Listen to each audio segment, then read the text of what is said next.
नमस्कार मंडळी.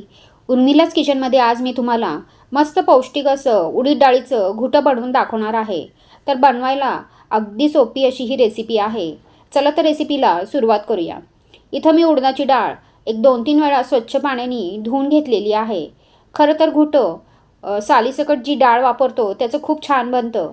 पण इथं माझ्याकडं तशी डाळ नव्हती, त्यामुळे मी साध्या डाळीपासूनच हे घुटं मी बनवत आहे. आता यामध्ये मी अर्धा ग्लास पाणी टाकलेलं आहे आणि आता कुकरचं झाकण लावून याच्या आपण एक 3 शिट्ट्या काढून घेणार आहोत. घुटं बनवण्यासाठी आता आपण वाटण बनवून घेणार आहोत. त्यासाठी इथं मी पाऊण वाटी सुक्या खोबऱ्याचा कीस, 4-5 हिरव्या मिरच्या आणि 10-12 लसणाच्या पाकळ्या टाकलेल्या आहेत. आता आपण हे मिक्सरला फिरवून घेणार आहोत. तर इथं आपलं वाटण तयार झालेलं आहे. कुकर थंड झाल्यानंतर इथं आपली डाळ देखील शिजलेली आहे. आता आपण घुटं बनवायला घेऊयात. तर इथं मी गॅसवरती पातेलं गरम करायला ठेवलेलं आहे. आता त्यामध्ये 2 चमचे तेल गरम करून घेतलेलं आहे. यामध्ये टाकूया थोडंसं जिरं, थोडासा हिंग आणि थोडीशी हळद. आता यामध्ये आपण जे वाटण केलं होतं ते टाकायचं आणि 2 मिनटं चांगलं आपण ते तेलामध्ये परतून घेणार आहोत. वाटण बनवताना खोबरं, लसूण वगैरे आपण कच्चाच वापरला होता. त्यामुळे आता तो व्यवस्थित असा तेलामध्ये आपण परतून घेणार आहोत. तर याचा कच्चेपणा सगळा निघून गेला पाहिजे. तर वाटण आपलं चांगलं परतल्यानंतर यामध्ये आता आपण शिजवलेली डाळ ओतून घेणार आहोत.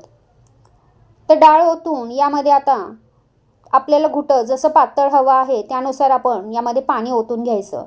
तर इथं मी कुकरच्या भांड्यात गरम पाणी टाकून ते पाणी यामध्ये ओतून घेतलेलं आहे. घुट्यामध्ये पाणी थोडं जास्तच टाकायचं. घट्ट असं घुटं बनवायचं नाही. तर पातळ गरमागरम घुटं असं प्यायला अगदी एक नंबर लागतं. पाणी टाकून व्यवस्थित असं मिक्स करून घ्यायचं. आता सगळ्यात शेवटी यामध्ये टाकूयात थोडीशी कोथिंबीर आणि वरून चवीनुसार मीठ. तर मीठ टाकून परत एकदा व्यवस्थित असं हे घुटं हलवून घ्यायचं आणि आता याला मस्त अशी एक आपण उकळी काढून घेणार आहोत. तर घुट्याला उकळी आल्यानंतर एक 5 मिनिटं हे घुटं आपण शिजवून घेणार आहोत. तर तुम्ही बघू शकता मस्त अशी इथं ह्याला खळखळून अशी उकळी आलेली आहे. गरमागरम मस्त उडदाचं घुटं आपलं इथं तयार झालेलं आहे. तर हे तुम्ही पिऊ शकता किंवा भाकरी आणि भातासोबत सुद्धा खाऊ शकता. तर तुम्हाला माझी ही उडदाच्या घुट्याची रेसिपी कशी वाटली हे कमेंट करून नक्की सांगा. आणि आवडली असेल तर लाईक करा आणि माझ्या उर्मिलाच किचन या चॅनलला सबस्क्राईब करा. धन्यवाद.